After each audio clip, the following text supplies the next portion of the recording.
Santísima Trinidad, Sakramento, Mahal na Birhen, Debosyon, Langit. Nais po ba ninyong higit na malaman ang ating pananampalataya?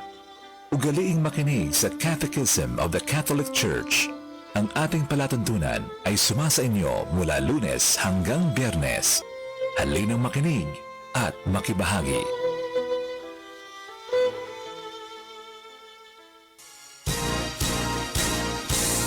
Isang awit, isang tinig sa isang Panginoon.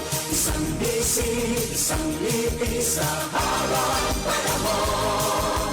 Kay Jesus lahat tayo'y nauuka. Kahit saan pamagsama, kahit saan mundo pa. Kay Jesus mapag-isa tayo lahat. Isang mapagpalang pagbati sa lahat ng mga tagapakinig at tagapagtangkilik ng ating himpilan, ang Radyo Maria, bringing Christ into your home. Ako po si Father Raymond at kayo po ay nakatutok sa ating pong programang Catechism of the Catholic Church na sumasa inyo sa 99.7 FM sa Tarlac, 101.5 FM sa Cagayan, 102.1 FM sa Isabela at 95.9 FM sa Zambales. Napapakinggan din po tayo sa iba't ibang mga online platforms sa ating website sa www.radiomaria.ph, sa ating Facebook fan page, ang Radio Maria Philippines, ang ating pong mobile application, Radio Maria Philippines, downloadable from App Store, Google Play Store, and Windows Store. At napapakinggan na rin po tayo sa pamamagitan ng ating pong mga cable TV partners, ang Comclark Technology na affiliate cable TV networks sa mga probinsya ng Bataan, Bulacan, Pampanga, Tarlac, Zambales, Nueva Ecija, at ito po sa Channel 81 at ganyan din sa Signal Cable TV sa iba't ibang dako ng kapuluan sa pamamagitan ng Cable Channel 315. Sa araw na ito ay ang ating pong paksang tatalakayin ay The Pope is Dead. Nagluluksa ang buong mundo, lalo't higit ang simbahang Katoliko sa paglisan ng ating Santo Papa Francisco patungo sa tahanan ng Ama. Bago po tayo magsimula ay mag-alay tayo ng isang panalangin.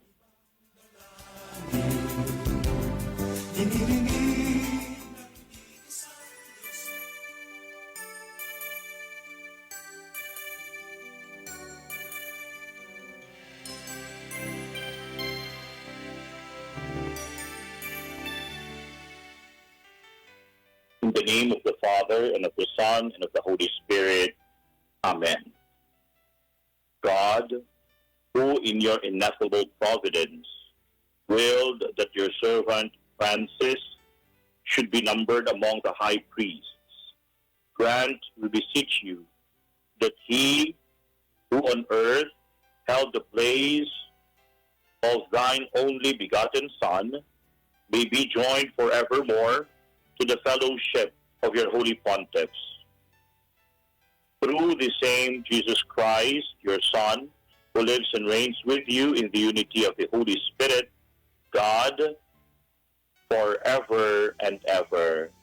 Amen. Eternal rest grant unto Francis, O Lord, and let your perpetual light shine upon him. May his soul and the souls of all the faithful departed through the mercy of God, rests in peace. Queen of Radio Maria, Salus Populi Romani, pray for us. In the name of the Father, and of the Son, and of the Holy Spirit. Amen.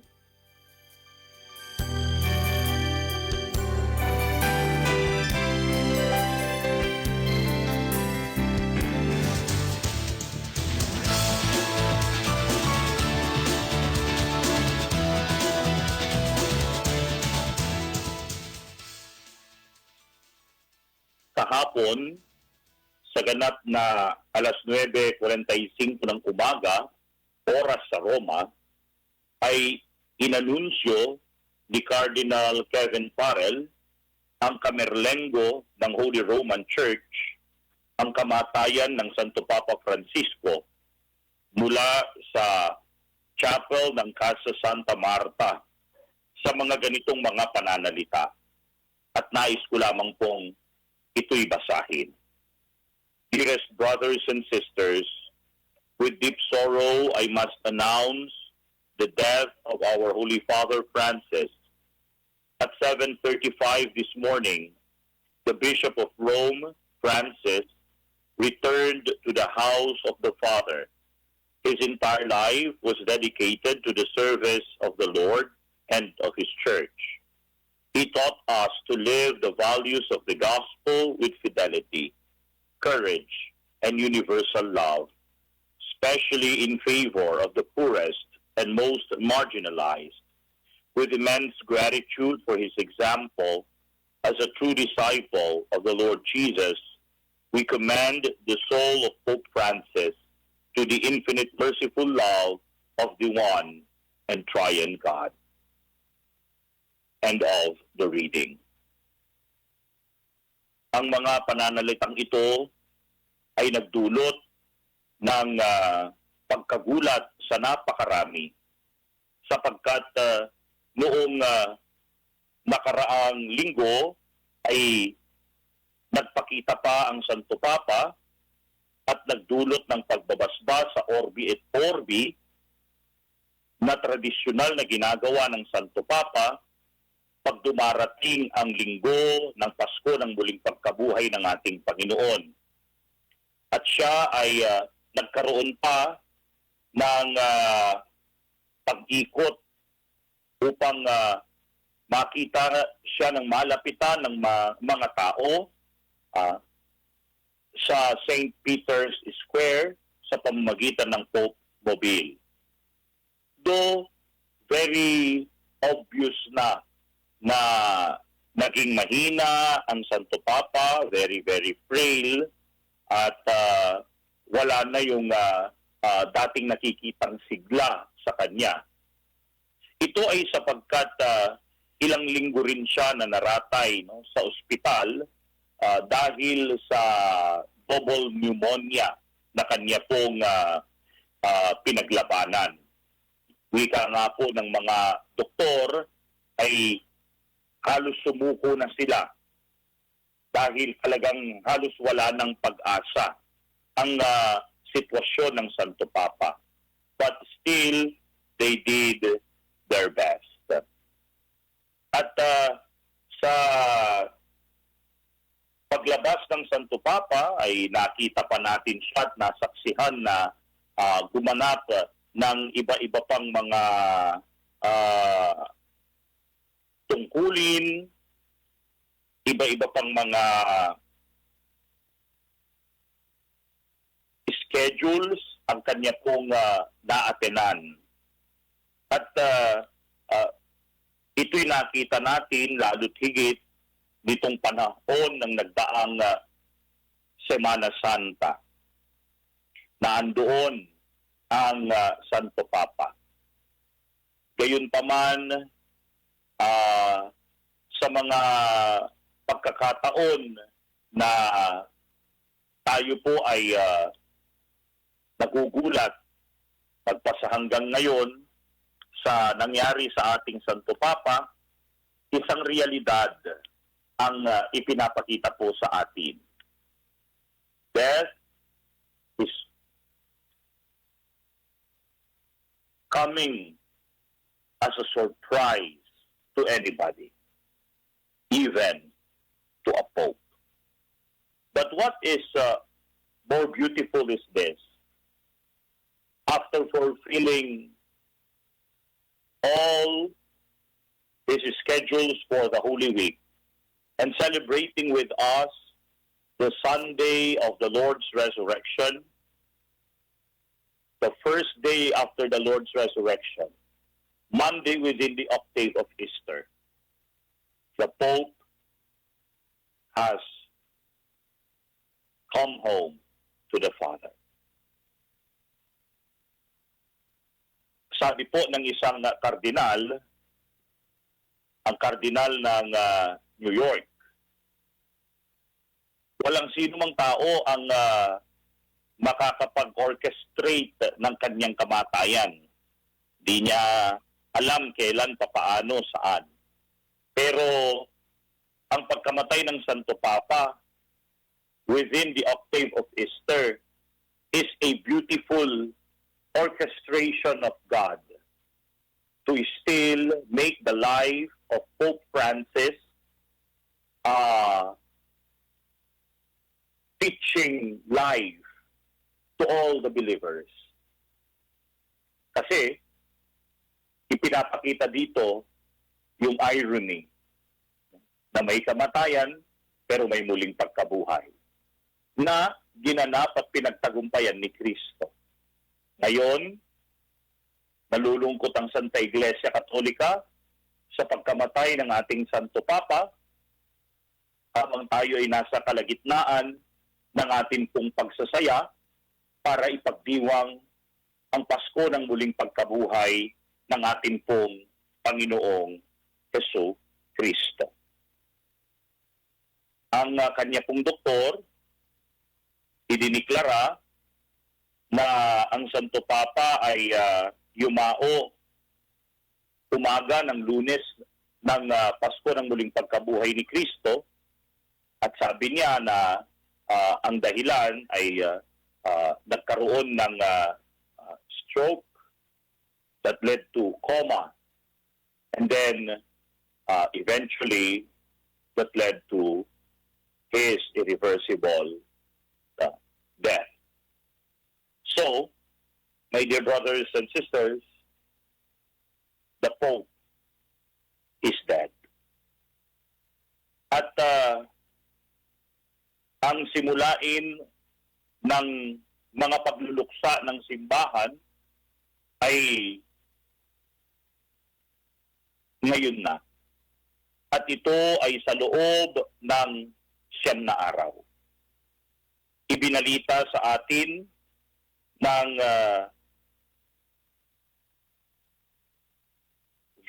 Vatican na ang mga labi ng ating Santo Papa Francisco ay dadalhin sa Vatican Basilica from Casa Santa Marta for the veneration of the faithful. At ito ay mangyayari sa Miyerkules, bukas, April 23, 2025. At ang mga ito ay inihahanda na ngayon sa Vatikano. At bahagi ng mga paghahanda kapag dumating na ang puntong ang isang Santo Papa ay namatay, ay napapaloob sa isang tinatawag na Apostolic Constitution na isinulat ni Saint Pope John Paul II noong February 22, 1996. At ang titulo nito ay Universi Dominici Gregis. Ito ay pumapalit sa 1975 Apostolic Constitution na inilabas naman noon ni Saint Pope Paul VI na ang titulo naman ay Romano Pontifici Eligendo. At ito ay binigyan naman ng mga ilang pagbabago ni Pope Francis para sa kanyang sariling kamatayan. Kapag namatay po ang Santo Papa, ang magbibigay ng confirmation ng kanyang kamatayan ay ang Camerlengo. Ito ay pagkatapos na ideklara ng isang doktor na siya nga ay yumauna. Ang Camerlengo, who will act as the leader of the Roman Church in this season of interregnum, ang tawag po sa panahon na ito, mula sa kamatayan ng isang Santo Papa patungo sa pagkakahalal ng isang bagong Santo Papa. At siya ay pupunta sa Cardinal Vicar of Rome na siya naman pong namamahala ng mga iba't ibang mga pagpapatakbo sa Diocese of Rome in the name of the Pope, as the Pope is the Bishop of Rome, at ang Vicar for the Pope, for the Diocese of Rome, ay mag-aanunsyo formally sa kamatayan ng ating Santo Papa. And for that, ang gagawin po ng Camerlengo, kukunin ng fisherman's ring, which is the official ring of the Pope at yung kanya pong papal seal. At ito ang mga ginagamit ng Santo Papa to affix his seal to the documents he signs, rendering them legal and valid because of that. And the Camerlengo will destroy these seals. At pagkatapos ay pupuntahan ang mga kwarto kung saan ginamit ang mga ito ng Santo Papa sa kanyang pamamahala sa simbahan. Una na dito ay ang Apostolic Palace. Isasara ang kanyang opisina, isasara ang mga kwarto ng Apostolic Palace, at lalagyan din po ito ng seal. At ito'y naganap na nga na naandoon ang Camerlengo at ang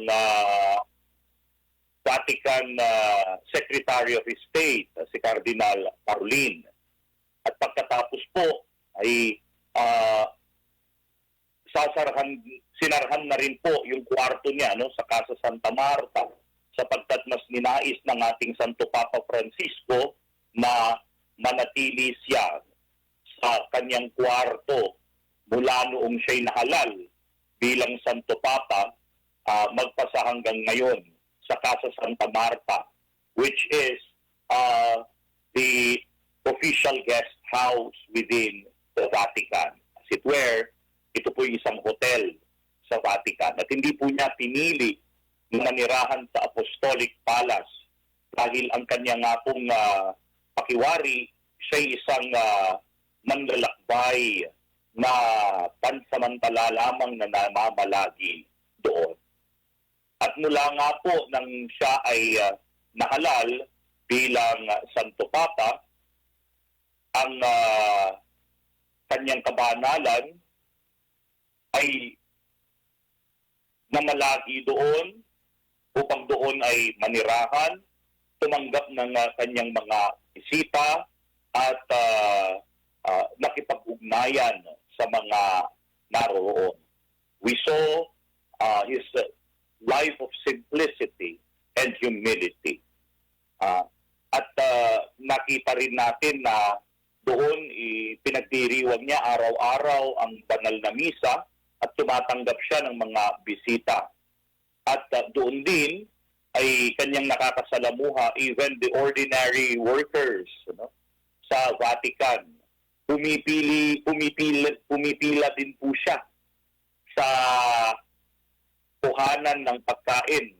Wala pong special na table for him, or wala pong special na treatment for him, because he wanted rather to make the people feel that he is one among them.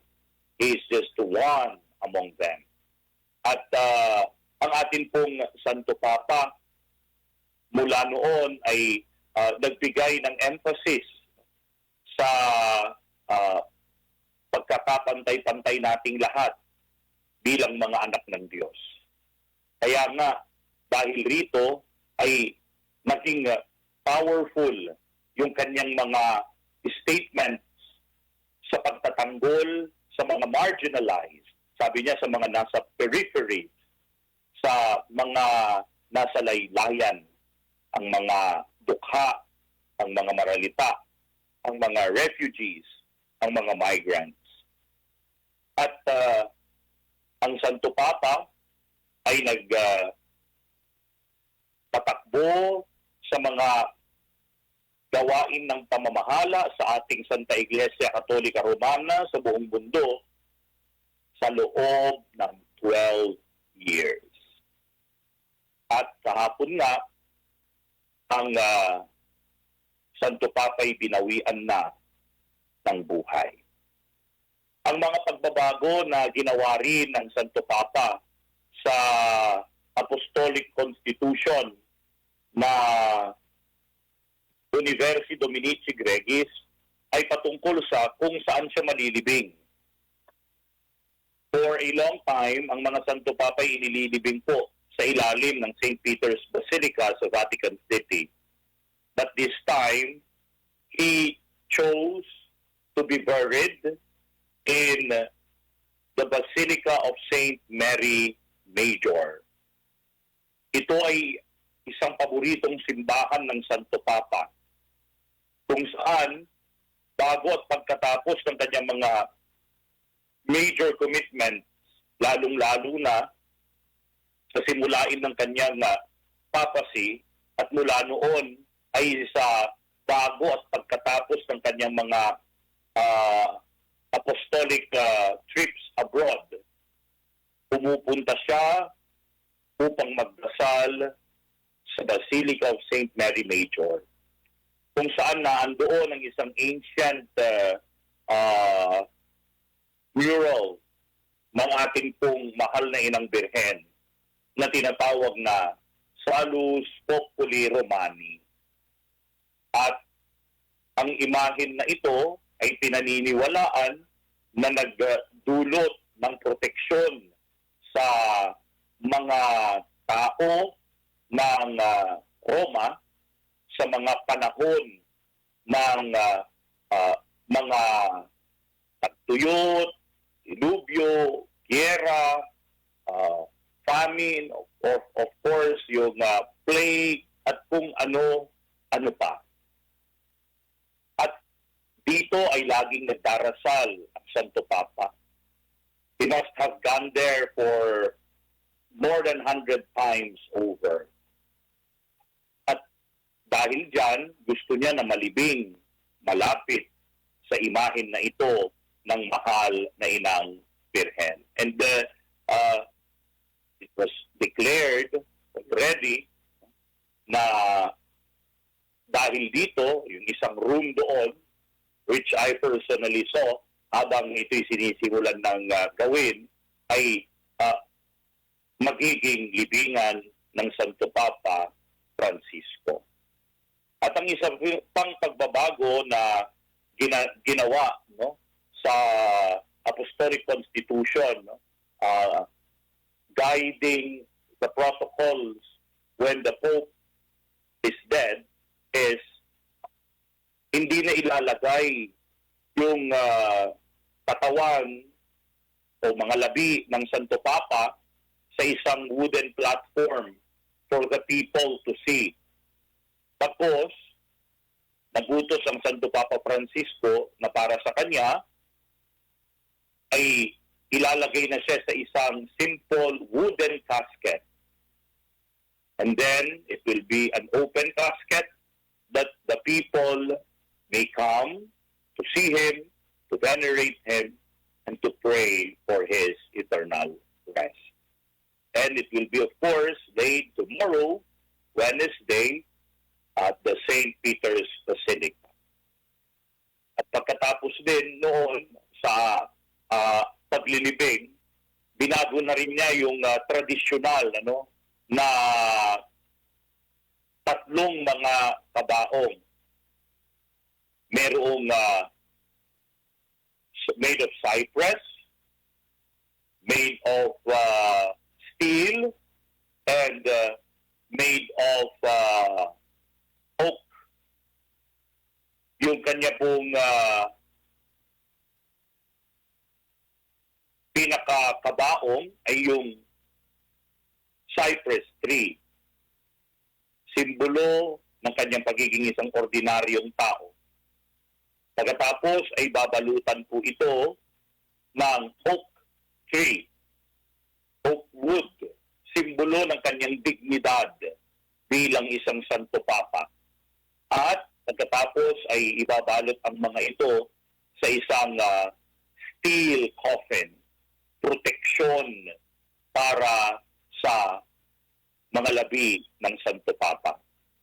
But for the Pope,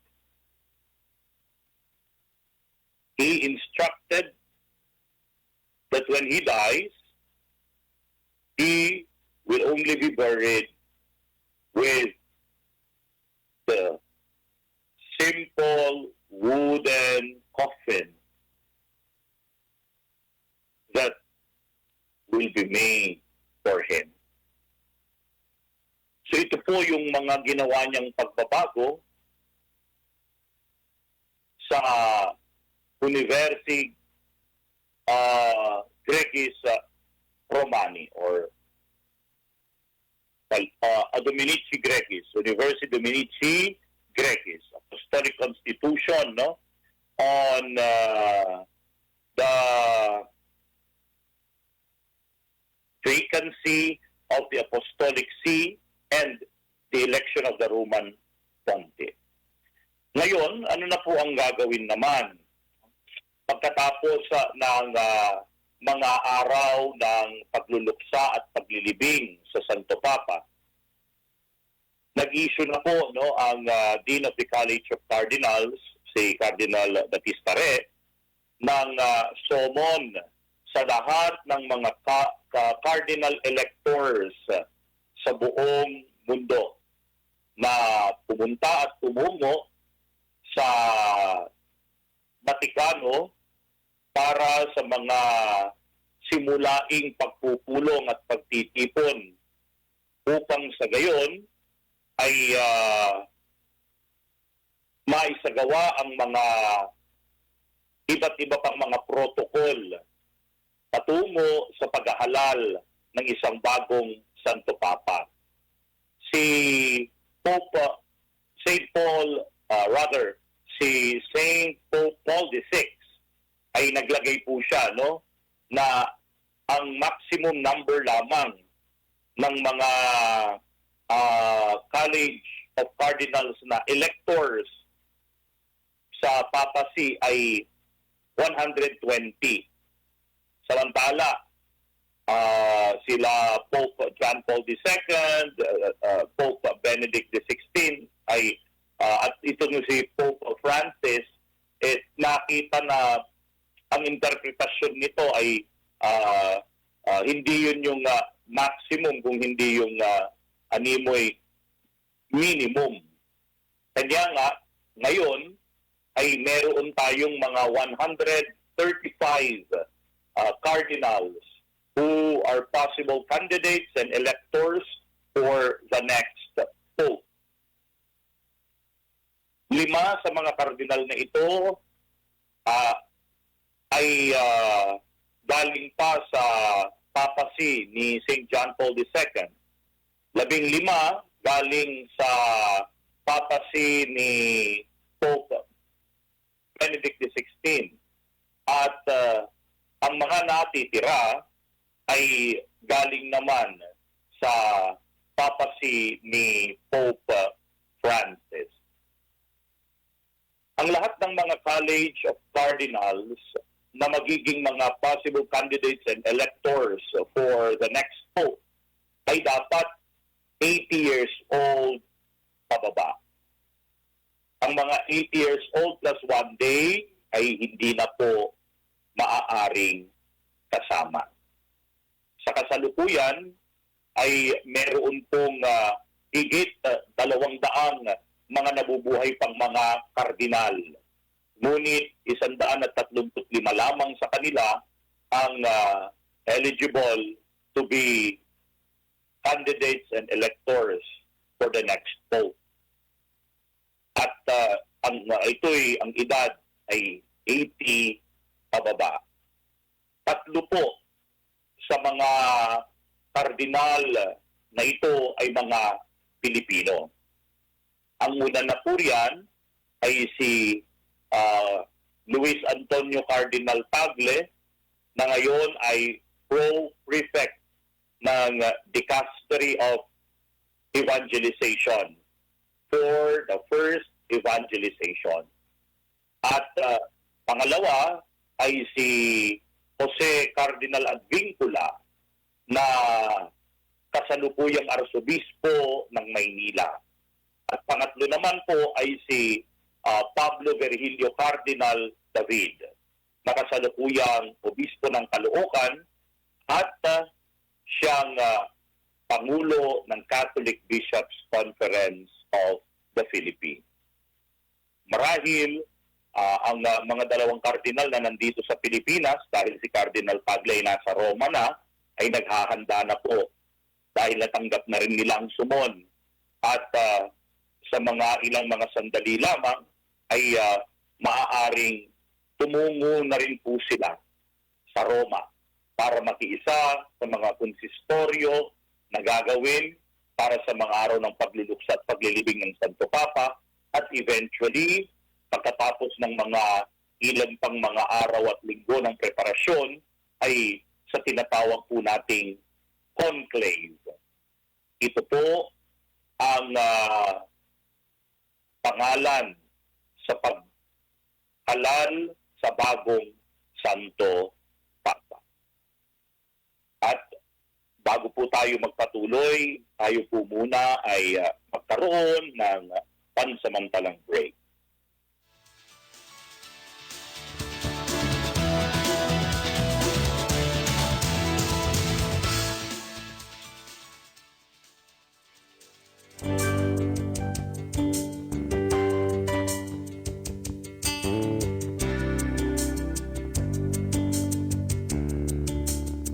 Nais po namin kayong makasama sa misyon ng pagsasahimpapawid ng mabuting balita sa pamamagitan ng Radio Maria.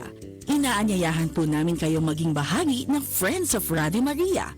Para sa karagdagang impormasyon, makipag-ugnayan po sa 0918-629-6310. Welcome to the Radio Maria family.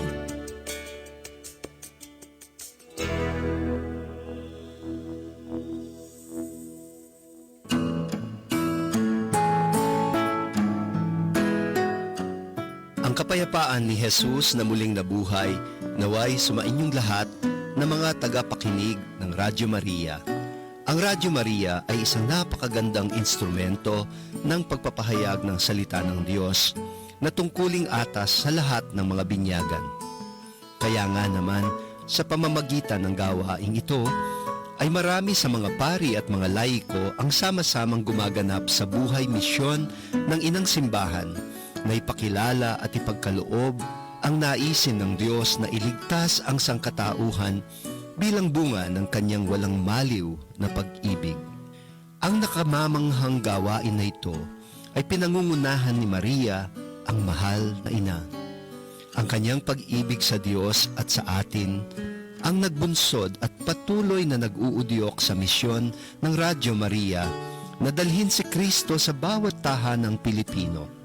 Ito ang pag-ibig na naglalapit sa Diyos sa maraming mga kaluluwang nakakapakinabang sa mga biyaya sa pamamagitan ng mga programang panalangin, pagtuturo sa pananampalataya at ebanghelyo na hatid ng mga manggagawa sa radyo na voluntaryong naghahandog ng kanilang mga panahon, lakas, kakayahan, talino, serbisyo at yaman.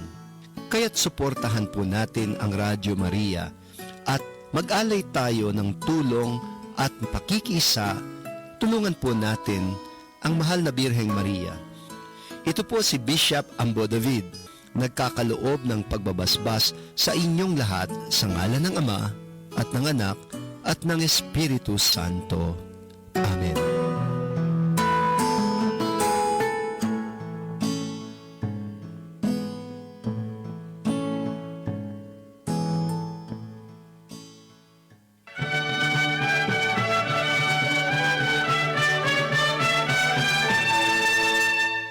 Radyo Maria, bringing Christ into your home.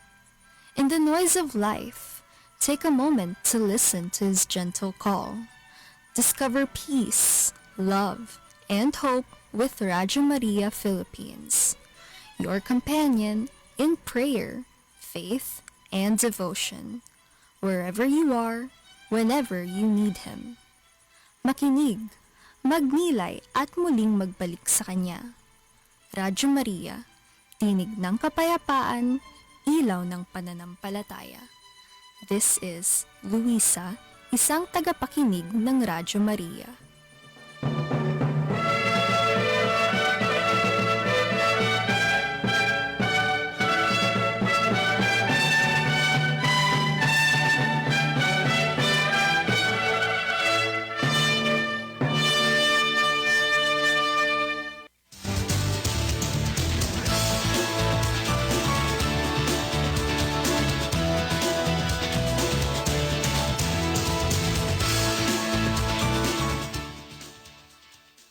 Welcome po sa pangalawang bahagi ng ating pong programang Catechism of the Catholic Church.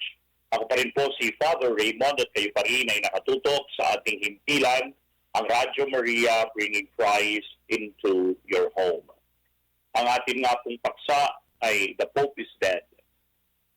Tayo po ay nagluluksa bilang isang simbahan sa kamatayan ng ating Santo Papa Francisco. At tayo pong mga Pilipino, pinagpala na madalaw kahit minsan sa 12 years ng kanyang papacy dito sa Pilipinas. At nangyari nga po ito dahil sa bagyong Yolanda, kung saan napakadaming mga Pilipino ang nasawi. At ang Santo Papa ay nagdesisyon na pumunta dito sa Pilipinas. At nangyari nga ito noong January 15 to 19, 2015. Siya po ang pangatlong Santo Papa na dumalaw sa ating bansa. Una ay si Pope Paul VI noong 1970. Pangalawa ay si St. John Paul II, dalawang beses, 1981 and 1995. Ang atin pong Santo Papa sa pagdalaw rito ay sinalubong ng milyon-milyong mga Pilipino. Kaya nga po, yung kanya pong huling misa na naganap sa Luneta ay dinaluhan ng mga bumibilang na 6 to 7 million na mga katao. Na ayon sa World Guinness Book of Records ay superseding yung bilang ng mga dumalo noon sa misa ni St. John Paul II noong 1995 para sa World Youth Day. Dahil rito, ito na ang bagong world record na pinakamalaking bilang ng mga tao na natitipon para sa iisang event sa buong mundo. Sa pagpunta rito ng Santo Papa ay nabasbasan ang Pilipinas. Nakita natin kung gaano karami yaong mga magmamahal sa Diyos sa pamamagitan ng ating Santo Papa. Sa kanyang pagnanais na makiisa sa atin sa nangyaring dilubyo buhat sa Yolanda ay talagang sinadya niya na dalawin ang Pilipinas. Lalo't higit ang lungsod ng Tacloban. At sa kanyang pagpunta roon, meron pa rin isang bagyo na sumalubong sa kanya, ngunit hindi nagpatinag. Tumuloy ang Santo Papa. Wika nga niya sa kanyang humiliya na galing sa puso sa pagdiriwang ng isang banal na misa habang sila'y binabagyo. Nang nakita ko kung papaano ang pagdurusang nangyari sa inyo, doon ay nagdesisyon ako. Kailangan kong pumunta sa kanila. Pero alam ko ngayon ay huli na, gayon paman,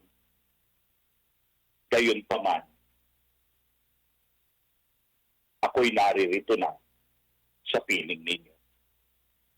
At sa ganitong mga pananalita, maramdaman ng mga Pilipino na mahal ng Santo Papa ang bawat isa sa atin.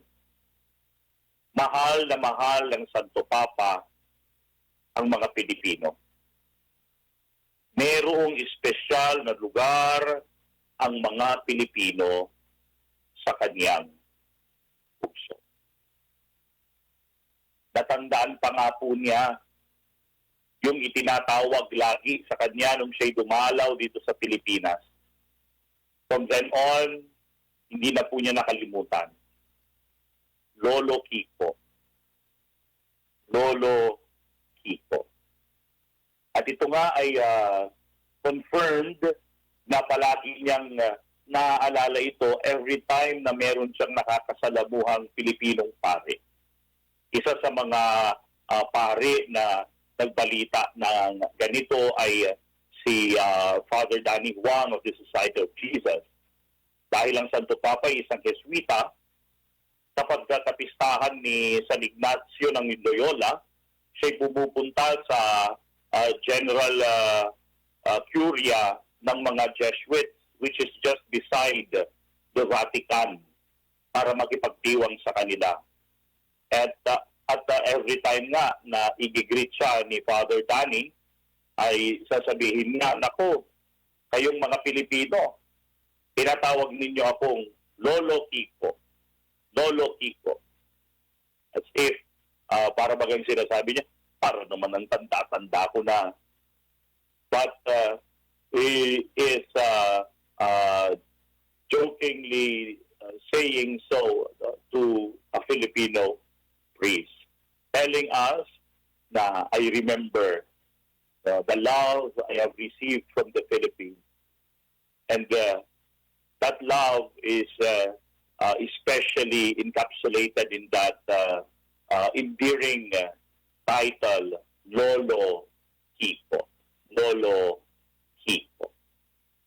And also, in that year, October 29, 2015, I was also given a chance to personally meet the Pope in a private audience na ipinagkaloob sa lahat ng mga members ng World Family of Radio Maria.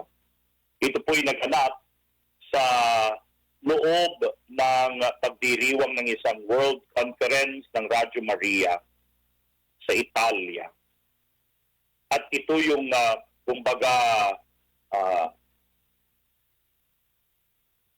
pinaka-concluding part ng World Conference na iyon.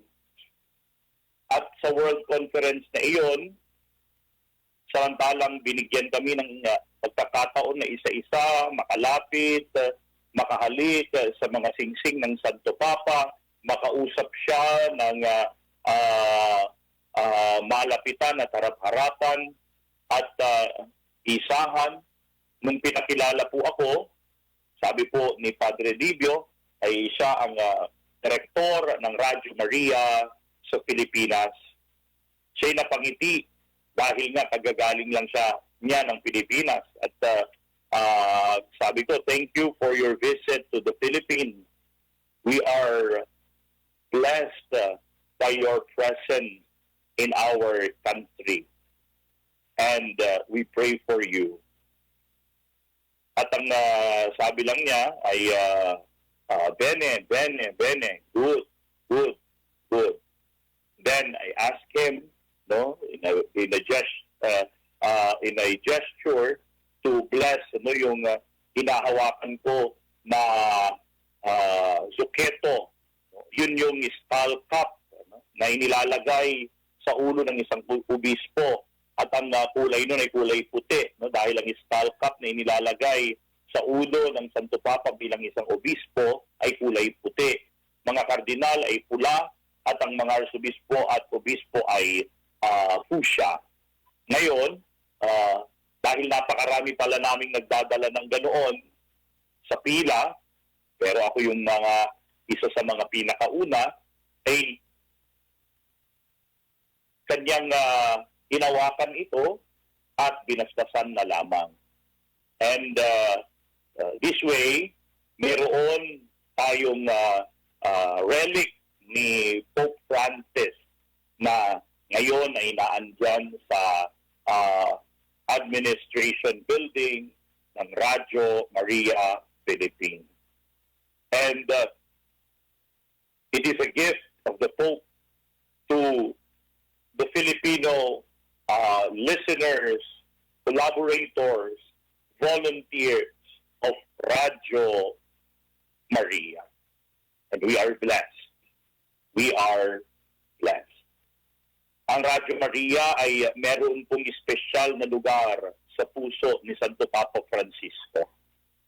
Dahil nung siya po ay arsobispo pa lamang ng Argentina sa Buenos Aires, Argentina, ay siyang namuna nung siya rin ang pangulo ng Catholic Bishops Conference ng Argentina na hilingin sa mga obispo na yaong kanilang mga frequencies na hindi ginagamit ay ibigay at i-donate sa Radyo Maria at tulungan ang Radyo Maria sa kanyang misyon. At mula nga sa kanyang inisyatibo, ang Radyo Maria Argentina ay naging isang national reality mula sa isang maliit na realidad sa labas ng Buenos Aires. At dahil rito ay naging malapit na ang Radyo Maria sa puso ng Santo Papa kung papaanong tunay nga naman na malapit sa puso ng Radyo Maria ang ating Santo Papa. Kaya noong humiling ang Radyo Maria na magkaroon ng private audience sa kanya bilang isang world family, hindi nagkatubili. Ito'y kanyang pinagbigyan. At sa kanya nga pong speech sa araw na iyon, kinumpirma niya lahat ng mga karisma ng Radyo Maria. At narinig natin sa kanyang speech na alam niya ang radyo. Kilalang kilala niya ang radyo. At ang isang hamon na kanyang ibinigay na magpasa hanggang ngayon ay pinanghahawakan ko ay ito. Kayong lahat, mga pari at mga lay collaborators, volunteers ng Radyo Maria, panatilihin ninyo na dalhin ang nag-iisa at katangi-tanging regalo na naibibigay ninyo sa mundo bilang isang radio station. At ito ay ang Christian Hope. Isang pag-asa na nagmumula sa kapangyarihan ni Kristong muling nabuhay. At ito ang marching order ng Santo Papa Francisco para sa lahat ng mga voluntaryo, manggagawa, tagapakinig at tagapagtangkilik ng Radyo Maria. Bring Christian hope to the world. My dear brothers and sisters, Pope Francis is dead, but his marching order will remain for us all to fulfill. The Pope is dead, but he is alive forevermore in our heart and in our mind. The Pope is dead, but his name will be forever etched in the history of this world. The Pope is dead, but we believe that he lives in eternity, now in the home of the Father, where he will be counted among the saints of God before his throne, endlessly praying to him and eternally praising him, singing, Holy, holy, holy Lord, God of hosts. Heaven and earth are full of your glory. Kaya ito po ang panawagan natin sa bawat isa sa inyo. Sama-sama po tayo magpasalamat sa Diyos para sa buhay at paglilingkod ng Santo Papa Francisco. Ipagdasal po natin siya at ang kanyang mga mahal sa buhay sa kanyang pagpanaw. At umasa po tayo na makikita at makakapiling din natin siyang muli sa kawakasan ng panahon.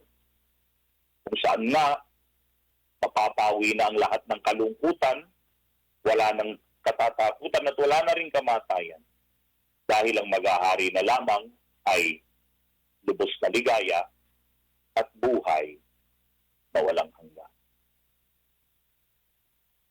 Eternal rest grant unto the soul of Pope Francis, O Lord, and let your perpetual light shine upon him.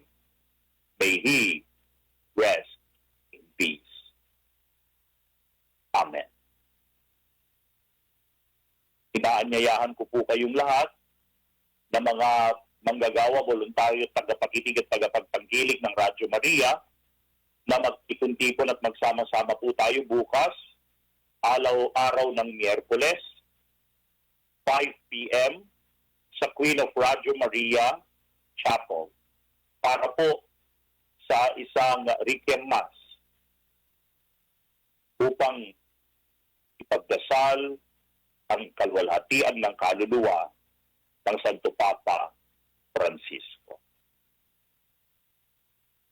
Ako po si Father Raymond, pansamantala na nagpapaalam sa bawat isa sa inyo at binabasbasan kayo at ang inyong mga mahal sa buhay sa ngalan ng Ama at ng Anak at ng Espiritu Santo.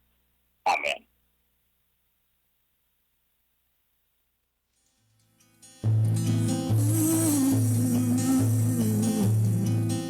Sumasampalataya ako sa Diyos, Amang makapangyarihan sa lahat, na may gawa ng langit at lupa.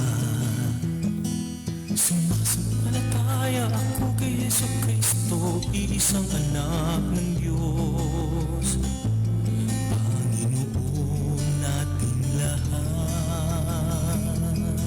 Nagkatawang tao siya, lalang ng Espiritu Santo, ipinanganak ni Santa Maria Birhen.